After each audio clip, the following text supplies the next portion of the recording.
Okay, Rocket Plumbing here. We're at 2100 block of North Harlem. We're in a basin pulling out what's called grease. This is what we found at a grease line today. Extremely dense, concentrated grease from the grease basin that was located in the back. You can see the amazing denseness of it all. What we used here was our hydrojetting machine and our hose to put it through the basin here.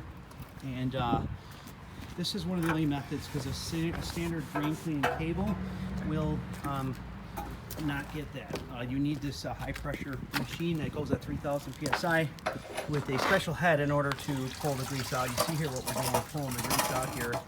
That's dense clumps of grease which is in your line. So if you have a multi-unit building of 6 units or more, even 3 units or more, you can often have a lot of grease in the line. And this is what we can do for you. We can go through your basin entrance and we can pull out your the grease from here. So if you have any questions regarding this, call Rocket Plumbing at 773-219-1200. Thank you.